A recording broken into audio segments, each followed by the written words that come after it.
How would you describe the joint practice today? Man, it was fun. It was competitive just to be able to, it's training camp, so to be able to just see a different color jersey, it ups the intensity a lot. And, we had a great time out there with no crazy fights. So I had a good time, and the rest of the guys, we all had a good time out there. It was only one day, but what did you think of Jayden Daniels? He's going to be nice. I was just talking to him down there. He was like, I would have been able to get that throw over anybody but you.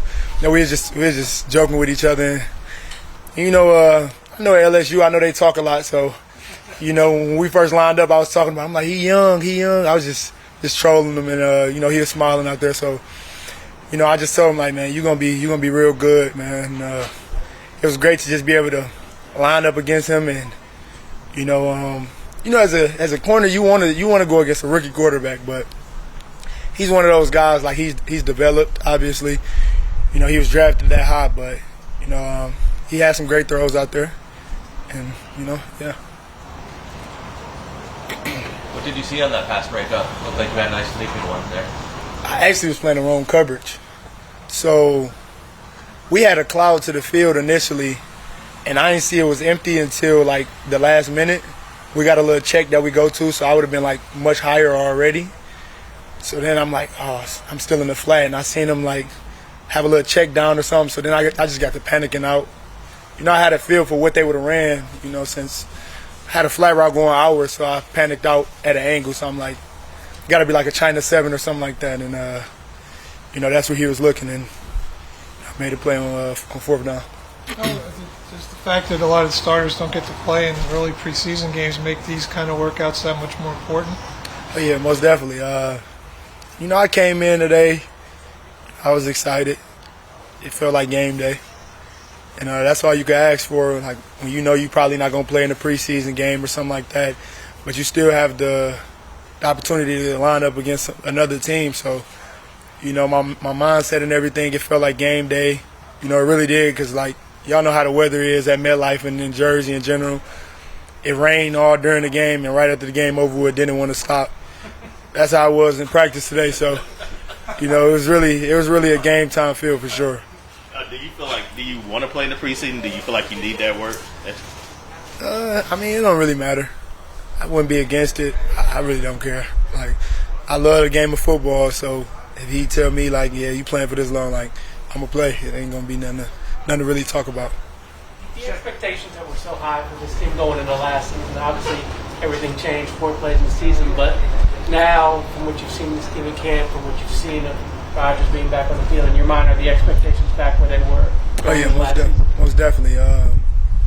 We know what we can do as a team, all of us as a collective group, collective unit, coaches included.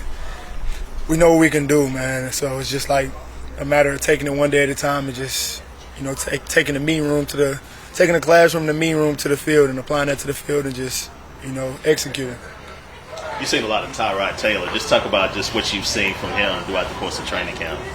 Man, he's one of those guys, like, he's extremely confident in what he does. He's been around for a minute, and he's one of them quarterbacks, like, he's not afraid to make those tough throws.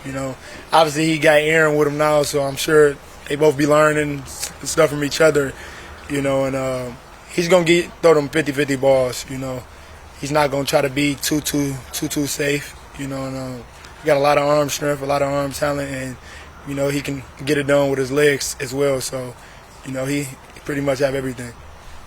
We were talking to Braylon Allen the other day. He said you like to call him Big Baby. Out in the field, you were trash talking him, calling him Big Baby? I probably didn't say something like that, man. Sometimes it's to the point where I don't even be knowing. I just get too carried away what I be saying. What of him, seeing what you saw in practice? He's another one of them guys that's confident in what he does. His preparation is everything, and I be trash talking him. He don't really seem fazed by it, and that's the reason I be doing it to, like, some of the younger guys or some of the rookies and stuff like that. At the end of the day, they my teammates and we got the same goal, but I just be trying to see little stuff like that. And obviously he was at Wisconsin with my old Cincinnati coaching staff, so, like, I wouldn't expect it to be any other way, because I know with Coach Fickle and Coach Brady, the strength and conditioning staff and everything like that, I know what they are implementing, what they preach, and everything in that building. So, yeah. Talking to Sala the other day, and someone asked him about his expectations for you, like what can you do for an encore, and he said get his hands on some of those passes.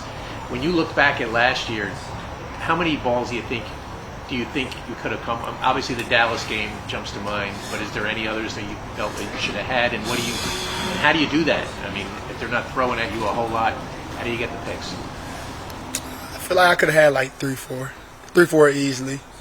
I remember there was one in Houston on like a glance route. It was raining, but it'd be so hard, man, when you playing man covers and it's like you don't really got vision on the quarterback. You can't see when the ball release, especially when it's raining too. Like you just turn and you just see a blurry football. So I ain't saying it as an excuse, but it ain't as easy as everybody think, because we're not just watching them. It's not like we just playing catch out there. So. And then, like I said yesterday, they don't make it no easier going against Aaron in practice. Like, I'm not getting those easy opportunities to pick him off in practice. So it's like I just got to do extra work outside of that. 'Cause Aaron not going to give me no 50-50 balls. Like, he's going to put it to, all right, I want the receiver to catch the ball. If he don't catch the ball, nobody catching the ball. So, that's that. And, I don't really use, like, the ball not coming my way that much as like an excuse, because at the end of the day, if I was to have 4 picks last season, none of that would matter. You know what I'm saying? I would have 4 picks, and that would be a pretty good year. Being able to get like 4 picks as a cornerback in the season, that's pretty decent. So it ain't no excuses. Like, yeah, they don't throw the ball my way. That's why I ain't had no picks, because I could have had a few of them. You know what I'm saying? So that's how I feel about that. Is there some luck involved too? Like, is there some luck involved? We've seen Aaron's picks and catch balls and tip passes. The thing we say on defense, like Sherwood had one, we be like, oh yeah, Sherwood living right. He living right off the field. So that's how I feel, especially when it comes to picking Aaron off me. Like, Aaron not just throwing you no pick. Like, he not giving you no gimme. So it's like, if you find a way to pick him off in practice, you living right outside of it. I'm not saying I'm not living right, because I think I am. I think I am living right. My time just haven't come. But I might not be living as right as the ones that is. But yeah, man, that's what we be saying. You talked about the competitive spirit. I mean, obviously these joint practices have a reputation for being chippy. Did you talk about that before everybody went out there today? I mean, Salah said something in the team meeting. I'm not going to say it. If he decided to say it, he'll say it. But it's a reason y'all wasn't seeing no punches being thrown. He said something like it was a consequence that nobody wanted to receive. So that's why y'all ain't see a lot of punches being thrown. But me personally, I like to have fun on the field. I like to compete. But it's like the guys that line up against me, they know, like, all right, he going to compete with a smile on his face. You know what I'm saying? That's just how I am. Like, I find myself playing the best football when I'm having fun. And everybody is not that way. You got guys like CJ who be looking mad on the field, and it's like, I'd be like, damn, do I really want to even go up to him and talk to him, like, just joke around with him? Like, nah, probably not CJ. So you just got to know who you out there on the field with. Quentin don't really want to talk too much. You got guys like DJ who want to talk. Quincy, he real talkative on the field as well. So, you just got to know your personnel. It didn't seem like you were too happy about your top 100 listing the other day. I mean, that's another thing. Like, everybody got their opinions. I forgot that it was voted on by the players, though. I didn't even know that. So, I mean, if I got to reassure some more people, I can just do that. Like, it's the season coming up, and that's all that really matters. Yeah, it is what it is, for real. You use that stuff as motivation? Not necessarily. I don't really be using the rankings and all of that as motivation no more. It's like I got so much other stuff going on and so much other stuff that can motivate me. A couple years ago, maybe, in college, maybe, in high school, maybe, but now it's to the point where, like, all of that is, like, opinion-based. Yeah, that's how I feel about that.